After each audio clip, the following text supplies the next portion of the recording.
Welcome to another episode of Breakthrough Dialogues, the podcast for pragmatists and problem solvers, brought to you by the Breakthrough Institute. I'm Alex Trembath, your host and deputy director at Breakthrough.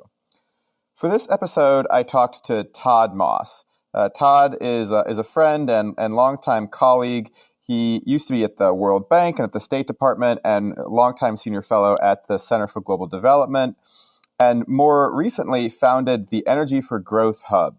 The mission of the hub is to make the case for energy for human development in low-income, middle-income, and emerging economies, and really sort of make the case for energy as a driver of economic growth and economic productivity. So really sort of thinking about energy in poor, middle-income, and emerging countries as a way to drive investment and economic development, and not just the types of energy applications that we hear about a lot in those contexts, things like residential energy consumption, rooftop solar, and things like that. We've been working with Todd as a partner of the Breakthrough Institute for a long time. He's a co-author of our 2013 paper, Our High Energy Planet, and is just a really leading voice in conversations about energy in emerging economies. And I think you'll really enjoy this conversation. Todd Moss, thanks for joining us. Great to be here, Alex. So what are we talking about when we talk about energy for growth? Well, I think everyone understands that energy is essential to a modern economy. It's energy is embedded in everything that we do, the way we live, the way we work, the way we move around. And there's been this new concept called energy poverty, which is that poor people don't have energy. They don't have enough to live the lives that people live in energy abundant economies. Now, the response to energy poverty has been a big push to increase what's called energy access, which is that everyone should have electricity at home. And this is a wonderful goal. It's actually SDG 7, is that by 2030, everyone in the world should have modern electricity at home. SDGs being the Sustainable Development Goals. Right. The goals agreed at the UN a couple of years ago that are supposed to provide the global framework for progress. What are we all trying to achieve collectively? Now, while energy access is a wonderful goal, household access is not the same as energy for growth, which is energy to power industry, commerce, and to power an economy. And that's especially important if you want to create jobs. In lots of developing countries, employment is probably the top development issue. And we want people to have higher incomes, so they need not just access at home, but they need energy for growth to allow them to raise their incomes. I feel like from my vantage point, there's a couple components to the energy access model that you're sort of contrasting with. One of which is the notion of an energy ladder, that you deliver energy access to the home, and that'll help people get more access to economic services, better schooling at home, better cooking at home, things like that. And that's the first step up an energy ladder towards growth. Another idea is the idea of leapfrogging. So can you talk about these ideas, energy ladder, leapfrogging, and how they're compelling and maybe how they're not? Okay, so let's start with the energy ladder. Yeah. The idea that someone who lives in a home and burns kerosene for lighting, and burns wood for cooking, that they could graduate toward, let's say, a solar home system. That is a first step on an energy ladder. But the issue with a ladder is that it doesn't go to just the first step. It's supposed to go to the top. And so the idea of energy access at home is that it can provide those first couple of steps. But we've seen that people who are poor and they get lighting at home, maybe their children can study for a few hours more a day. Maybe it's a little bit safer at night. Maybe they can charge their cell phone, but it has almost no effect. In fact, a lot of the studies showed zero effect on income, on the ability to live a better life and to really have development. So if it's a dead end, if access is a dead end, then it's not a step. It's not building toward what everyone is aiming for, which is for everyone to live a prosperous modern life where energy is a liberator for human capability rather than a shackle, which is what it's become for about 3 billion people who live in economies where energy prevents them from future prosperity. Yeah, I want to get to the solutions, the type of technological and policy and practice solutions that you're talking about. But on the question of leapfrogging, there is this idea of traditional development and electrification done the way that Western countries did it. The idea of leapfrogging is that we can leapfrog that development, those technological solutions, those approaches. And again, we'll get to the types of approaches that you're talking about, but we have solar home systems, we have batteries, we have new business models like PayGo. And I feel like very often those are talked about in the context, we can leapfrog the old way of doing things on the road to human development. So we have these new solutions. How should we be thinking about them? Yeah, so these new solutions are super exciting, and they can deliver new kinds of energy in new ways, faster and cheaper than it was done in the past. And we absolutely want to have, we want to, the global energy poverty problem is so great, we want to throw everything at it. But there's two leapfrogs that people talk about, both of which I think have some misperceptions. The first leapfrog that everybody talks about is like cell phones, where some countries skipped landlines and jumped right to mobile phones. It's a very alluring analogy, but practically speaking, right now, those distributed systems can only deliver a little bit of power. You still cannot run a factory. You cannot even run an entire office building on those systems. It's a question of scale. And even if you think about the mobile phone, you can charge your phone from a solar home system. But charging of the phone is less than 1% of the energy you need for the phone to actually operate. The other 99.5% of the power is used for running cell towers, data centers, and to manufacture phones. So I think there's a little bit of a misperception about that leapfrog. The other leapfrog issue is that maybe economies are going to skip heavy industry and jump right to services. And services, maybe they don't need the same power that industry needs. Well, that's true in some ways, but actually an office building, a typical office building in the United States, mid-size office building, of which there are about 50,000 of, still needs about a whole megawatt of installed capacity in order to function properly. I work in downtown Washington, D.C. There's a famous street in D.C. called K Street. It's where all the lobbyists and law firms are. Well, K Street has about 105 office buildings on that street. It needs about 105 megawatts of power just for that one street. That's more than the entire country of Liberia has for their entire economy. So again, it just suggests that some of the leapfrog, while alluring, is not actually going to help countries build the kinds of modern economies that they want. I've been doing energy analysis stuff for a long time, but I've never actually heard the 1 megawatt, one office building heuristic before. So love learning new things. So the idea is that maybe countries won't go through exactly the story of industrial development as the United States or the UK or Germany or Japan or China did or are, but it will look pretty similar, this process of industrial development and increasing energy consumption. Well, look, I think all countries are going to follow different economic paths. The future of Ethiopia is going to look a lot different than the future of Germany. And Ethiopia is going to look different from its neighbor, Kenya. But one thing that is holding universally is that all rich countries use a lot of energy. If you look across the world, every single high income country in the world, per capita electricity consumption is at least 4,000 kilowatt hours per person per year, at least 4,000. In the US, it's around 13,000. When you look at Nigeria, Africa's biggest economy, they use about 150. So we're not talking about Nigeria going from 150 to 300. We're actually talking about Nigeria going orders of magnitude larger in terms of per capita energy consumption. So it's economies like that no matter what path they follow, they're going to need, large scale energy if they're going to be more prosperous societies. Otherwise, we're actually consigning, a low energy future is a jobless future for people, and it's a future of poverty, and I don't think anybody wants that.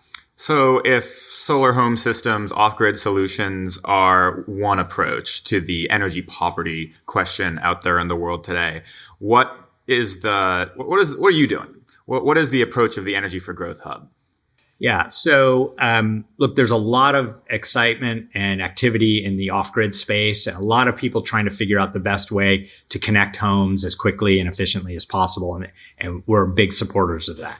At the same time, what the Energy for Growth Hub, our new venture, is doing is trying to ensure that there's some balance, that when we're thinking about household access, we're also thinking about energy for industry, commerce, and job creation. Most economies, it's about 2/3 of the energy used in an economy is not at home. It's in office buildings and factories and farms. And so we are a global research network that is promoting this idea that countries need not just energy access, but they need energy for growth. And we're focused on a narrow set of issues that are fundamental if economies are going to have the energy that they need. And those are issues like grid technology, like renewables, but at the utility scale. So while we don't work on solar home systems, we do work on utility scale farms for solar farms and wind farms. We're working on the natural gas to power value chain. A lot of developing countries like Nigeria and Ghana, they have massive energy shortages, yet they're producing a lot of natural gas. And that dichotomy is an issue that can be resolved. And we're also working on big data for least cost energy planning. 50 years ago, we didn't have the tools that we have today to figure out where is the best place for the grid to go next, where is the best location for different power systems. And this is especially relevant now that we have a whole array of energy solutions that are all competing for similar customers, trying to figure out where those investments make the most sense. So I know that there's, as you say, a very healthy number of NGOs and private companies filling the gap or trying to fill the gap on the off-grid, rural, distributed generation solar home systems front. What are the multilaterals doing in this space? And given those different approaches, sort of where does the hub fit in? Yeah, so by the multilaterals, you mean the World Bank, the regional development banks like the African Development Bank. Right. Look, these big institutions try to do all things for all people. So the World Bank, for example, does have a scaling solar home system program. They're also investing in large scale generation and grids. What we at the Hub do, we're actually partnering with the World Bank. We've got advisors from the World Bank as part of our network. And what we're trying to do is help to bring some of the capacity and analytical capability that's sitting at places like Stanford and MIT, and trying to bring some of those tools to the World Bank. And at the same time, the banks have a lot of data. They've got a lot of people on the ground. And they've got a lot of experience in infrastructure project finance, trying to use some of their lessons to bring to other kinds of projects. So it's a little bit of a two-way street with the multilaterals. One piece of criticism that you hear sometimes is from really all sides is that while the multilaterals or while NGOs or private companies are failing to engage in this space, and they are, we see pretty endemic poverty, not just in sub-Saharan Africa, but largely there, that China and other parts of Asia are stepping in. China, Asia Development Bank, and that's talked about like it's a threat sometimes. But in a sense, you would expect investors and multilaterals from not the West to be playing in this space. So what's your view on China and other investors who aren't the World Bank and their impact on development and electrification? Yeah, so it's not that clear. First of all, China is a member of the World Bank, so the World Bank includes them as a shareholder, and the United States is a major shareholder of the Asian Development Bank. But you do have these new Asian players. You have the Asian Infrastructure Bank. You've got the new Development Bank, and you've got all the Chinese and Indian and other bilateral agencies. They are playing a big role in infrastructure. They bring a lot of low-cost finance. And right now in Washington, D.C., there's a lot of heads exploding. There's a lot of concern about China dominating some of these economies, and that's motivated the U.S. government actually to try to match some of these tools. But I would say that net Chinese investment in infrastructure in Africa, net it's positive. They're bringing a lot of know-how, they're bringing a lot of capital, and they're able to do things much faster than Western institutions. Now, if you're an African government and you're under pressure to try to deliver for your population, it's much easier to do a deal with the Chinese than to bother with all of the headaches of the World Bank or to try to deal with the U.S. government or other creditors. So I think, there's some issues with the way the Chinese operate. They're not as transparent as we would like. Sometimes the deals are packaged in ways that might be, it might disadvantage certain countries. But generally, the more actors you have involved in the space, that creates some healthy competition. And if Chinese involvement actually gets the World Bank to move a bit quicker for its clients, then I'm okay with that. So earlier you mentioned a term that I think some of our listeners may have flagged, and that's natural gas. So another part of this story is everybody agrees. We want people in sub-Saharan Africa and other poor regions of the world, in rural India and elsewhere, to consume a lot more energy. But they can't do it with fossil fuels, or they shouldn't do it with fossil fuels for a couple of reasons. One, there's an argument that fossil fuels are outdated and that there are better, cheaper technologies like solar, wind, at whatever scale we're talking about. And another argument, of course, is climate change. There's several billion people around the world who will consume a lot more energy in the coming decades. And if that comes from oil or gas or even coal, then that makes the climate problem even worse than it already is. So how does the Energy for Growth Hub think about your work in the context of climate change? Yeah, well, I think the environmental impact of the power sector is a hugely important issue. At the same time, if we think about the impacts of climate change on, say, sub-Saharan Africa, what is it going to mean for Africa in the future? So extreme weather means that they're going to need a lot more resilient infrastructure, which means concrete and steel. Hotter weather means they're going to need cold storage and air conditioning. And drier weather, falling water tables, means they're going to need pumped irrigation. They're going to need desalination. That is the response to climate change. And I've just named 6 industries that are among the most energy intensive out there. So what climate change actually means for Africa is not less energy. It actually means more energy. And I do think that there are some good questions about what's the best long-term energy mix. Every country is going to do the same thing, which is figure out what's best given their endowments and given their future needs. Ethiopia is a good example. They have tremendous hydro potential, and they are betting big on hydro. Kenya is a neighboring country. They are now half of Kenya's power comes from geothermal, and they're going to continue to exploit that. Kenya has just added the Africa's largest wind farm at Turkana. And then countries like Nigeria, which are already producing natural gas and unfortunately flaring natural gas, are going to be a mix of hydro, solar, and natural gas. I think, though, we should be very, very cautious before we start taking technologies off the table, especially for the poorest countries. And gas is a good example of this. Tanzania, Mozambique, they've just had massive natural gas finds offshore.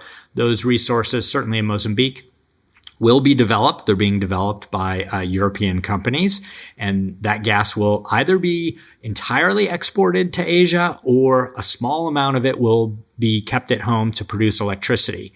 That's the policy question. It's not a question of leaving it, in the seabed. So I think that it's incumbent on those of us that care about good development outcomes and are working with countries to try to get the best outcomes for their populations, that we leave options like natural gas on the table where they make the most economic and social sense. Yeah, the upshot for me in this has always been that it's going to be a sort of a cost-benefit analysis for any individual country. Of course, we expect to see rising carbon emissions from dozens of countries around the world as they develop, but those emissions are the result of economic development and of infrastructure and of, as you say, energy-intensive industries that will help make them more resilient to the impacts of climate change. But second, there's not, even if you have a much more catastrophic view of the climate problem, or an extremely catastrophic view of the climate problem, there doesn't seem to be a whole lot that the West or whatever could or should do to prevent exploitation of a country's or a region's natural resources. Well, look, if somehow we were able to turn the spigot off and there was zero finance for all of Africa, we couldn't do this, but if we could, zero finance for all of Africa, for all fossil fuels, and we did that tomorrow, the global effect on emissions would be close to zero. Right. So we would be causing tremendous harm for almost no global benefit. And, I always have to remind colleagues when I sit in Washington, D.C., almost always in an air-conditioned, well-lit office packed with computers, and we talk about these issues about what kinds of financing options should be available for infrastructure in Africa, that Washington, D.C.'s power comes from, 95% of that power comes from coal, gas, and nuclear. And those three options are severely constrained in Africa. And if you add the constraints on large hydro, of which there are many, you're really taking most of the options off the table for some of the poorest countries in the world. So where did the Energy for Growth Hub come from? Yeah, so I've been working at the Center for Global Development for a number of years. And working on the energy portfolio, we got involved with the Power Africa initiative, which is a U.S. government initiative to promote electrification in Africa. We were involved in looking at ways that energy access is measured. And what really, two big things really struck me. One was that when we think about energy and development, we immediately go to the house. We immediately think of lights and refrigerators at home. And when we know that energy is mostly used for jobs in industry and commerce. The second thing I've noticed was that there is just an incredible amount of analytical capacity in the world on energy issues. There are these fantastic energy policy centers at Columbia, at Carnegie Mellon, at Chicago, at Berkeley, at Stanford, at MIT. And a lot of these big brains are working on things like the California electricity market, or they're thinking about Germany. But very few of the scholars there were actually thinking about Nigeria, or some of the other markets which are going to be building most of the infrastructure for the next 20 or 30 years. And they also did not have a natural way to connect with policymakers in those markets. So I wanted to try to fill these two gaps by creating a network of a community that was all dedicated to a high energy future for everyone. We've got about half of our scholars are at U.S. universities and about half at think tanks in Africa and South Asia. And we try to work around a core set of issues that are relevant for helping to build that high energy future, and to do it in a data evidence driven way. And how did you, Todd, find this work? I know you worked at the State Department for a long time before your time at CGD. So were you always interested in energy? How did you get on this path? I actually started working, so I was working largely on development finance issues at CGD, and then I went into the State Department through a series of accidents. But as a diplomat, one thing that really struck me was that when we're negotiating with our African allies, we were asking them all kinds of things. We want your help on counterterrorism. We want your help to fight HIV/AIDS. We want your help on tackling narcotics trafficking. And they'd say, that's great. We're going to help you with that. What we want from you is we want private investment in infrastructure. So when I left State Department, went back to CGD, I started working on this investment in infrastructure issue, and came at it largely as a U.S. foreign policy tool. But the more I dug in, the more I started to see energy embedded in everything, and that was really motivating to keep pushing the envelope, and that pushed me down this path toward energy for growth, which I saw as a little bit of a gap. So, speaking of the State Department, as we get to the end of this conversation, I have to ask, who is Judd Riker? So I had great honor to work for Condoleezza Rice in the State Department. I was her West Africa person, and it was a terrific experience. But one of the things I learned is how ugly and dysfunctional U.S. foreign policy really is. The way that decisions are made inside the government is beyond anything you could imagine. I'm sure you think it's bad. Well, it's far worse. So when I left government and I went back, I had all of these new insights into how government functions. And I started writing a book about the dysfunction in U.S. foreign policy making in the 21st century. And it was getting really depressing to write. And I decided it would be more fun to write and definitely more fun to read if I put it in a fictional format. So I created a character, Judd Riker, who's an accidental diplomat, who tries to bring data and evidence to make U.S. foreign policy work better. And his first adventure is there's a coup in Mali in West Africa, and he has 100 hours to reverse the coup. And I wrote this largely to just get it off my chest for fun. But when I was done, I wanted to sell the book. And by coincidence, Mali had a real coup. And that helped me sell the book to Penguin. And they asked for 3 more. So there's a 4-book series, the Judd Riker series. It starts with the Golden Hour, and he moves to Zimbabwe, then Cuba, then to Russia and Nigeria. And it's been really a lot of fun. But the idea was to try to take regular people inside a U.S. embassy during a crisis and show them through a fictional format, sort of the ugly sausage machine of U.S. government. Well, I have read them and consider this the first and maybe only positive endorsement of a fictional book series that you'll hear on Breakthrough Dialogues. Seriously, if you haven't, listeners, check them out. Todd Moss, thanks for joining us. Thanks, Alex. Thanks for tuning in to Breakthrough Dialogues. If you like the show, tell your friends, rate us on iTunes, and subscribe on whatever platform you get your podcast. I want to again thank our guest Todd and our producers Alyssa Kadaman and Tali Perlman. Catch you next time.